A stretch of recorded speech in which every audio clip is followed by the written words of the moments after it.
Perjuangan rakyat Riau di masa revolusi kemerdekaan Republik Indonesia. 1. Reaksi masyarakat Riau terhadap pendudukan Jepang. Pada awal kedatangan Jepang ke Riau, rakyat menyambutnya dengan sangat baik karena Jepang dianggap sebagai penyelamat masyarakat. Jepang dianggap memberikan harapan baru bagi rakyat Riau. Jepang datang dengan semboyan Asia untuk Asia sehingga dianggap rakyat Riau merupakan saudara. Rakyat Kuantan dan Siak pun gembira atas kedatangan Jepang. Jepang mulai menanamkan pengaruhnya dengan menangkapi orang-orang Belanda yang datang dari Tanjung Pinang, Bengkalis, dan bagian si api-api.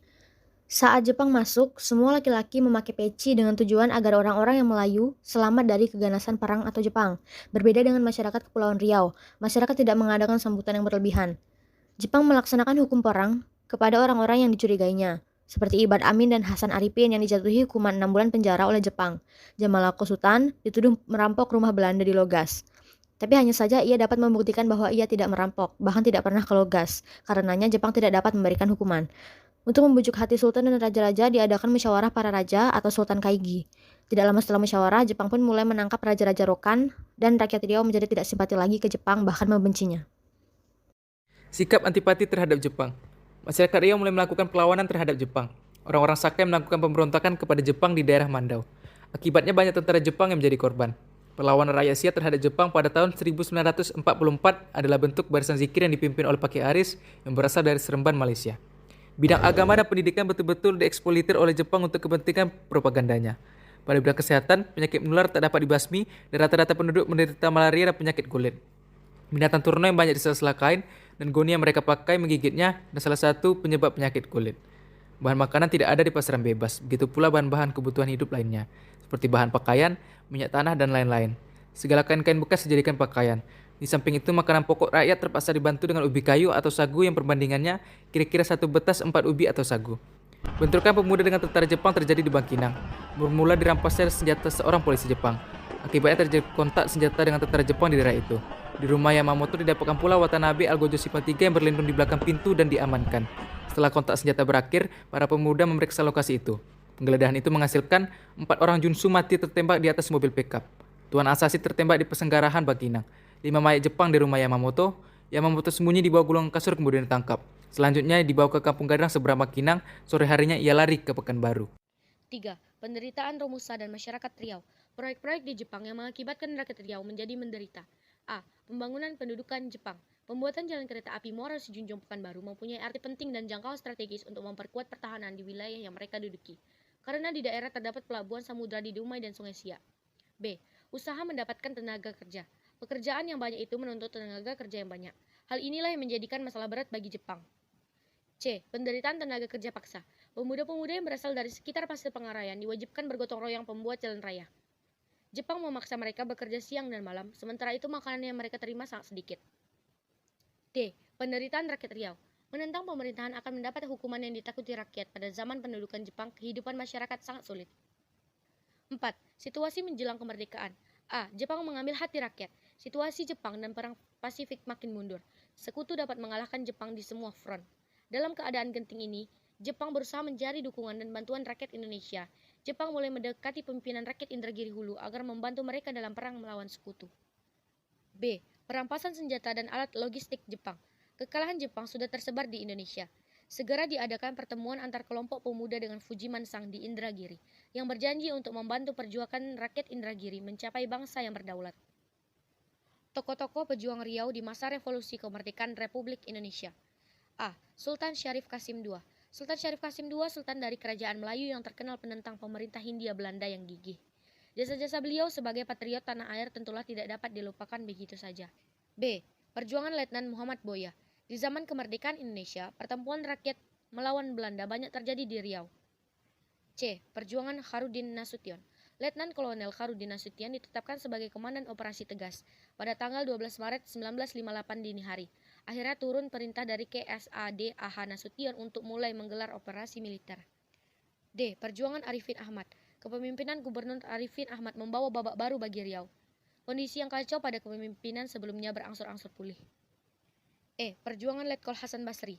Salah satu upaya beliau adalah membentuk Badan Keamanan Rakyat atau BKR di Selat Panjang di bawah Presiden Riau pada 1 November 1945. B. Sejarah Riau pasca kolonial. 1. Pembentukan Provinsi Riau. A. Kongres Pemuda Riau. Provinsi Riau dahulunya merupakan bagian dari Provinsi Sumatera Tengah bersama Sumatera Barat dan Jambi. Penggabungan ini ternyata tak banyak manfaatnya bagi Provinsi Riau, maka dari itu Provinsi Riau melepaskan diri dari Sumatera Barat dan Jambi. Gerakan ini dipelopori beberapa pemuka masyarakat Riau yang menginginkan daerah otonomi sendiri. Gerakan ini ditandai dengan diadakannya Kongres Pemuda Riau atau KKR 1 pada tanggal 17 Oktober 1954 di Pekanbaru. Selanjutnya, Kongres membentuk Badan Kongres Pemuda Riau atau BKPR pada tanggal 27 Desember 1954 dengan mengirim utusan kepada Mendagri Jakarta.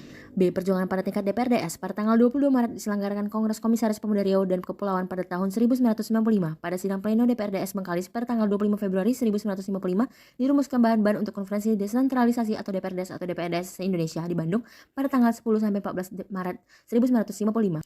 Pada tanggal 1 sampai 9 September 1957, delegasi DPRDS 4 kabupaten itu lalu mengadakan pertemuan dengan pemuka masyarakat Riau menghadapi Mendagri Mr. Raden Sunario. Pertemuan ini menghasilkan keterangan nomor DC 44-12-13-7 ditandangani oleh Menteri Dalam Negeri. C. Kongres Rakyat Riau. Hasil Kongres Rakyat Riau 1. Memberikan beberapa keputusan penting sebagai berikut. 1. Menuntut supaya daerah Riau yang meliputi Kabupaten Kampar, Bengkalis, Indragiri, dan Kepulauan Riau segera dijadikan daerah otonomi tingkat 1 atau provinsi. 2. Menyatakan bahwa yang dimaksud rakyat Riau adalah bangsa Indonesia tinggal dan mencari nafkah di sini tanpa memandang suku. 3. Usaha untuk melaksanakan tujuan tersebut adalah sebagai untuk membuat dan mengirimkan resolusi kepada pemerintah dan DPR.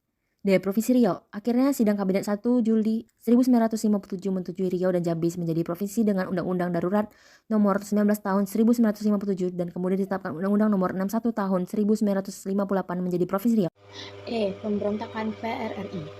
Seiring dengan terjadinya gerakan koreksi dari daerah oleh PRRI, menyebabkan kondisi perekonomian di Provinsi Riau yang baru terbentuk semakin tidak menentu. Dengan demikian, dalam waktu singkat, arus lalu lintas barang yang diperlukan rakyat secara berangsur-angsur dapat pulih kembali. F. Pemindahan ibu kota. Alasan situasi daerah telah mulai aman, maka oleh pemerintah Mendagri mulai dipikirkan menetapkan ibu kota Provinsi Riau secara definitif. Pertimbangan penetapan Tanjung Pinang sebagai ibu kota provinsi hanya bersifat sementara. Dari angket langsung, diambillah penetapan sebagai ibu kota terpilih Kota Pekanbaru. G. Periode 6 Januari 1960 sampai 5 November 1966. Rombongan pemindahan pertama dari Tanjung Pinang ke Pekanbaru dimulai awal Januari 1960 dan mulai saat itu resmilah Pekanbaru menjadi ibu kota. Hasil dari kerja panitia tersebut menjadikan Provinsi Riau 5 daerah tingkat 2 dan 1 buah kota madya. H. Pasca reformasi, diberlakukannya pelaksanaan otonomi daerah yang mulai dilaksanakan pada tanggal 1 Januari 2001.